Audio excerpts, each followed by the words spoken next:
Composed of rock, these structures earned the nickname stone tables in several areas. Many dolmens were once concealed beneath earth or smaller stones, forming burial mounds that have often eroded over centuries, leaving behind only the rocky framework. What makes dolmens particularly fascinating is their global presence. They are found across Europe, the Middle East, Asia, and even parts of Africa. In Western Europe, they are widespread in Brittany, France, Wales, and Ireland, with some examples dating back over 5,000 years. In the Middle East, they appear in Jordan, Israel, and Syria. Moving farther east, thousands can be seen scattered across Korea's countryside, and several stand in southern India. Among the most remarkable examples are Ireland's Poulnabrone Dolmen, with its weather-worn limestone uprights and a capstone weighing more than 70 tons, and the Brownsill Dolmen, whose massive roof stone is estimated at over 100 tons. In Korea, the Gangwon dolmens vary from small table-like constructions to enormous monuments topped with slabs more than 7 meters in length. The colossal size of these stones makes their creation astonishing. Some capstones even outweigh the heaviest blocks used in Egypt's pyramids. Transporting and positioning them would have demanded immense manpower, as well as a refined understanding of leverage, stability, and construction techniques. This achievement is especially striking considering most dolmens were built during the Neolithic or early Bronze Age, long before many cultures had invented the wheel. Structurally, dolmens usually feature upright stones, often referred to as orthostats, embedded into the ground to form a chamber. Resting across these vertical supports is a massive capstone, sometimes weighing anywhere from just a few tons to well over 100. The accuracy required to set such a heavy slab securely in place is extraordinary, particularly given that available tools were limited to wood, stone, and bone. Archaeologists suggest builders likely combined methods such as ramps, wooden rollers, levers, and sheer human labor to transport stones from their sources. Some may have been cut locally, while others were moved from quarries several kilometers away. The capstone might have been hauled up an earthen ramp laid against the uprights, slid into position, and then revealed once the ramp was dismantled. The most widely supported interpretation is that dolmens functioned as burial chambers or ritual spaces. Excavations have uncovered human remains, ceramics, implements, and ornaments in and around them, pointing to their use as tombs for influential figures or family groups. Some dolmens may also have served as communal burial sites, reopened over generations to inter additional bodies. Their designs differ widely, some forming compact chambers that could be sealed with extra stones, while others are part of larger megalithic complexes. In certain areas, alignments with solar events like solstices suggest they may have played a role in rituals or early astronomy. The deliberate placement of many dolmens on hilltops or prominent landscapes reinforces the notion that they were meant to be seen from afar, acting as enduring memorials to those buried within.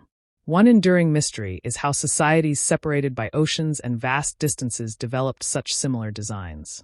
There is no evidence of direct contact between Neolithic Ireland and Bronze Age Korea, yet both created dolmens with comparable shapes and purposes. Was this an example of parallel innovation, where different cultures independently devised the same solution for commemorating the dead? Or might it point to ancient cultural traditions carried along forgotten migration routes? The engineering challenge itself deepens the mystery. These were communities that often lacked metal tools, draft animals, or wheeled vehicles. Yet they were able to quarry, transport, and accurately position stones weighing tens of tons.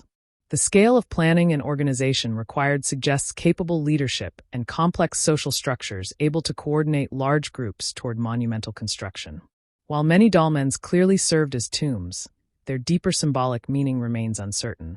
Were they territorial markers, ceremonial gateways, or physical expressions of myths now lost to time? Until further discoveries are made, dolmens stand as both a monument to human skill and creativity, and a reminder that prehistoric people created works meant to last for thousands of years. Which example resonated most with you? Do you have your own interpretation, or know of a site that deserves mention?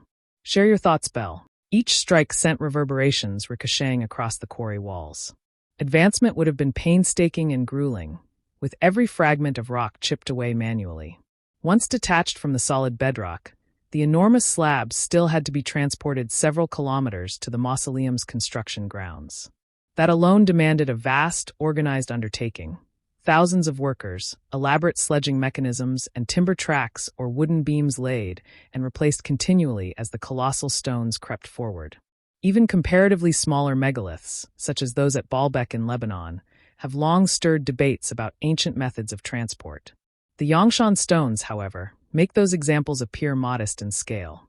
The sheer effort of dragging, hoisting, and carefully positioning such immense blocks would have been overwhelming, even if one assumed access to unlimited labor. Whether this grand idea was ever realistically achievable remains disputed, making the decision to carve them in the first place all the more compelling. So why were these massive monuments left unfinished? The leading explanation is straightforward. The blocks proved too heavy to relocate. Perhaps calculations or their equivalent at the time were only attempted after excavation had already started, revealing an almost insurmountable challenge. Even if movement were possible, the act of lifting them into place would have been another staggering obstacle. Political priorities may have shifted as well. The Ming dynasty oversaw countless enormous projects, from constructing the Forbidden City to reinforcing sections of the Great Wall, and resources might have been diverted elsewhere.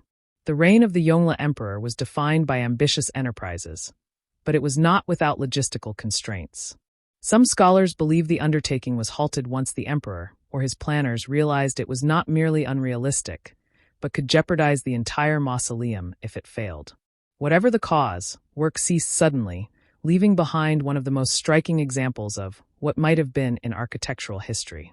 Even today, the Yangshan Quarry leaves us with more mysteries than answers. The gargantuan size of its blocks pushes the limits of what we believe Ming-era engineers thought possible.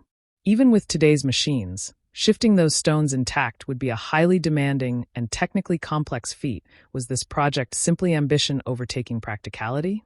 Or did the builders possess a specialized, now-lost method of transporting immense monoliths? If they did, why has no record of it endured?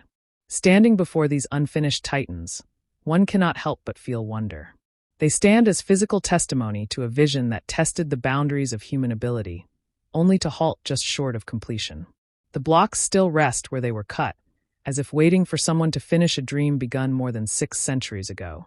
And perhaps the most captivating question remains: could we complete it today? From colossal stones left behind in a Chinese quarry, we now turn to an entirely different form of monumental construction, one invisible to the eye unless you know where to search. For this marvel, the builders worked not upward but downward, carving into the earth itself to form a vast subterranean city. In 1963, a man in Cappadocia, Turkey, renovating his basement accidentally broke through a wall and uncovered something astonishing: a passage leading into a chamber hewn from solid rock. As he ventured further, he discovered additional chambers connected by tight corridors. This was not a small cave or storage nook.